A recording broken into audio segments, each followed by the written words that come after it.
does one even start? Actually, I do know how I want to start. You might notice that I have these like cuts on my face. So here's the thing. I was cleaning up my brows today with one of those little like face razors, and I noticed like a lot of dead skin was coming off. And I got a little carried away and started like dermaplaning my whole face and consequently cut my face. So yeah. Hey, I'm Vanessa. Editing Vanessa here. I realized that I shot a lot of this video out of focus, so I'll do better next time. Anyway, maybe you saw the video that I put out that was like, hey, I'm Vanessa. It was like this really dramatic compilation of videos that I had just on my hard drive and this voiceover that I did. But essentially the premise was me saying that I used to make videos all the time, and then I just like stopped doing it because I let people kind of get in my head, and they were like, no one's gonna watch your videos. And I was like, yeah, no one probably will watch my videos, whatever. Okay, anyways, I was feeling really like isolated and disconnected, which is very 12th house stuff. And I started going on this like bender basically of watching Broad City and Broad City adjacent content. I really found myself seeing someone, this is gonna sound so corny, but seeing someone like Abby Jacobson, who's like in her 30s, just now kind of coming into her own, just like doing the thing, I guess, was like a weirdly inspiring thing for me, and it made me want to get back into creating. I also will probably start doing some astro forecast stuff, maybe some astro yoga stuff too in the future. I don't know. I just want to create shit, if I'm being honest. By the time you're watching this, it's probably going to be 2021, I would assume, I'd hope. I thought for this first video, I would talk about New Year resolutions and New Year like goals and intentions and all that stuff, because I do it every year. I wasn't really big into New Year resolutions. You kind of fall off that train, you know?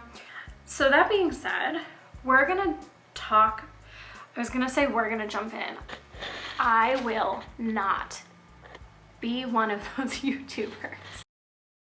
So I should maybe start by saying, what are the tools that one may need going into creating their New Year intentions? I am a major hoe for Moleskine, these like flimsy ones. I just like them. And should I do that? Is that how you know I'm legit? Whatever. Papermate Flair pens, but I also really dig the Sharpie pens. I started with those.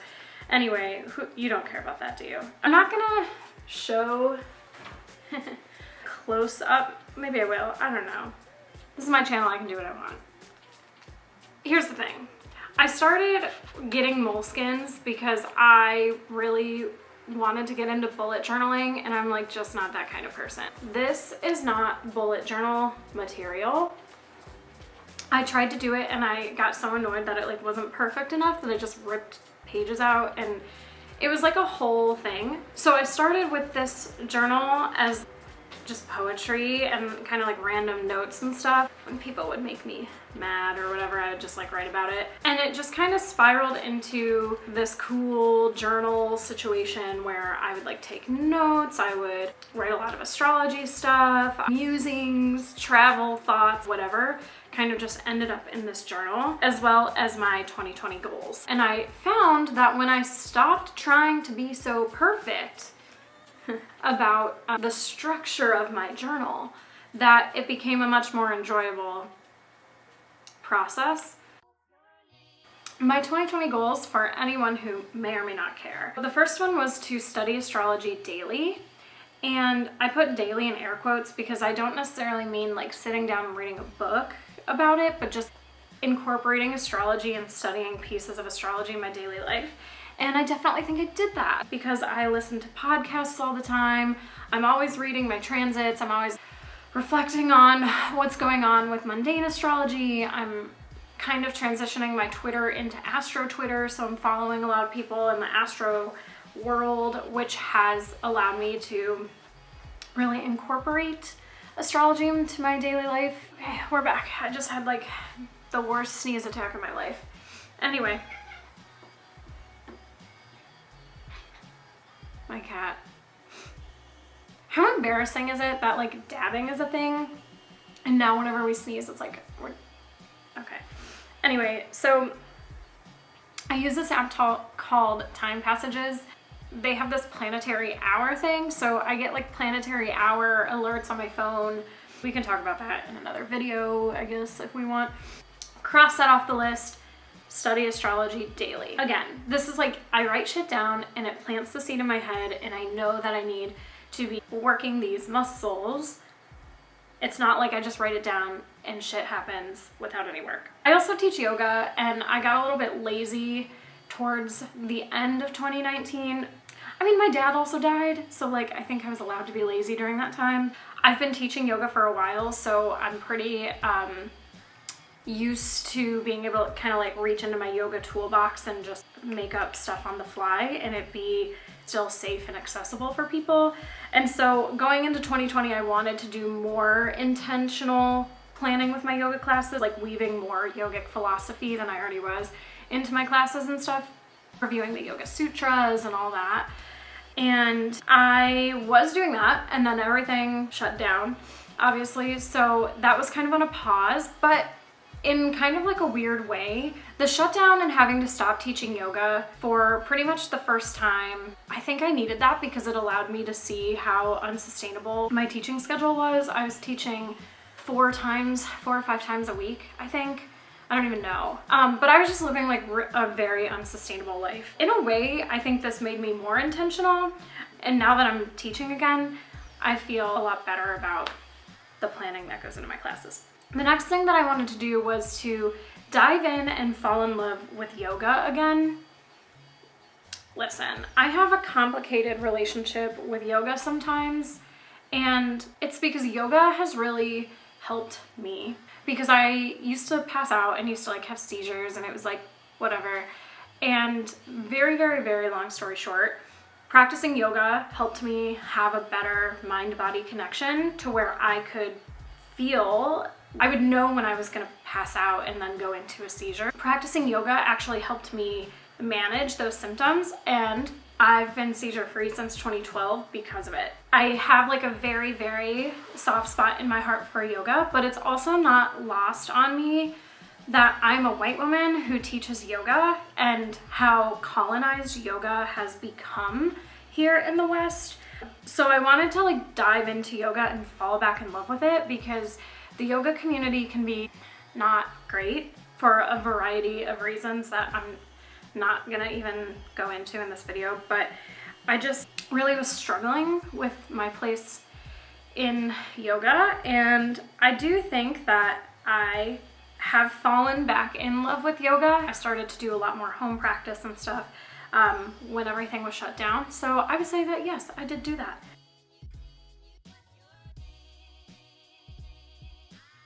All right, the next thing on my 2020 goals and intentions was to start doing astrology natal chart readings for free. I also had on here that I wanted to start doing chart readings for money because it is a service, and I've invested a lot of time and money into obtaining the knowledge that I have. And again, like this is something I work with every day, so I don't need to justify that, I know. So I did start doing that. I'll probably share more about my astrology offerings in the coming months, just trying to hash out details of that, but I did start.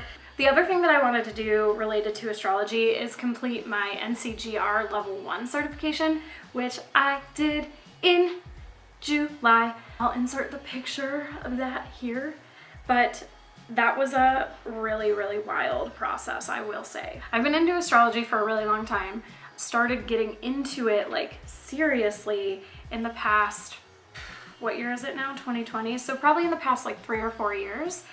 And I started taking formal classes with my teacher, Catherine Urban, out of Coven in Cleveland. I'll link them both below because they're both amazing places. Well, Catherine isn't a place, Catherine is a person. Coven is a place, Catherine is a person. Whatever, I'll link that information below. then I was like, yeah, I want to do this certification. Then I started studying with Catherine kind of on the side to learn chart calculations, because part of the exam is you have to calculate charts by hand, which is pretty gnarly. It's like a 4-hour exam. I was so stressed, but I did it, and that is all that matters. I also wanted to teach more workshops. Didn't fully get to do that because everything closed down. I'm teaching a New Year's Eve workshop, kind of, so we'll count it. Okay, next. All right, so I really was not in a good place financially, like for a while. And I was trying to get myself out of debt, trying to raise my credit score, even though credit is like a total fake thing. Nothing is real, everything's fake. You know, to talk astrologically, because that's what I do, Saturn was in my second house of money, values, assets, finances, that kind of thing. And when Saturn comes in, Saturn constricts, and Saturn teaches us lessons. Saturn shows us our like boundaries and our limitations, but also the structures that we need and the discipline that we need to, you know, do the thing. When Saturn entered my second house, I was like so broke. Not a good time for anybody involved. Finally, like, got a better job, got benefits, all that good stuff. And then Jupiter entered my second house, and Jupiter is expansion, growth, abundance, opportunity.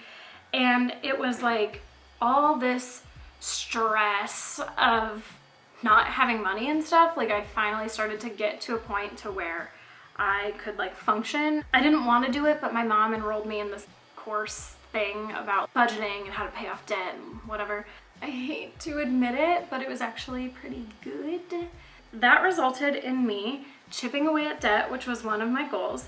And I paid off, I think, 3 credit cards this year and 2 student loans, which is a big deal. And then my goal was a 675 credit score. Now, if you're watching this, I know that 675 is not anything substantial or, oh my God, that's a big deal.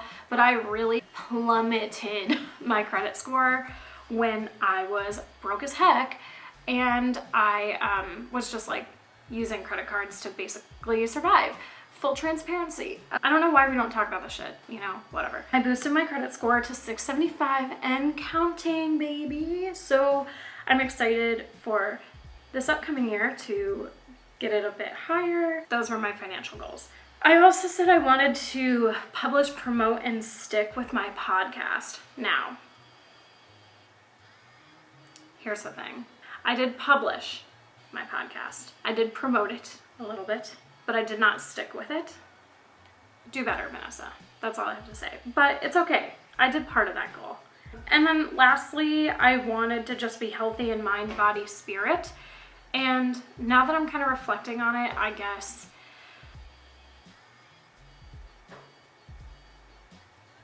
people are always outside my door, and it freaks me out. Anyway, I wanted to be healthy in mind, body, spirit, which I do think that because of everything happening this year, it really did put a lot of things in perspective. So yeah, that is pretty much, those were like the big goals and intentions that I had for the year.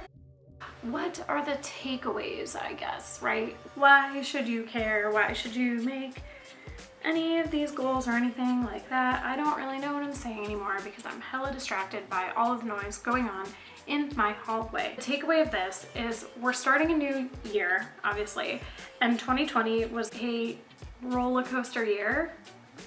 If anyone has been paying attention, I don't think you need to listen to me say that to know that. But also astrologically speaking, it was a nuts, bonkers, out of this world year. There was just so much astrology going on. It's actually really wild. What a great year to like get into mundane astrology, I guess. This is a very good time right now to start setting new intentions. We had that great conjunction on December 21st, right? With Jupiter and Saturn in Aquarius, and this is kicking off a whole new cycle. I've been calling it an era, A-I-R-A. Not the age of Aquarius, in my opinion.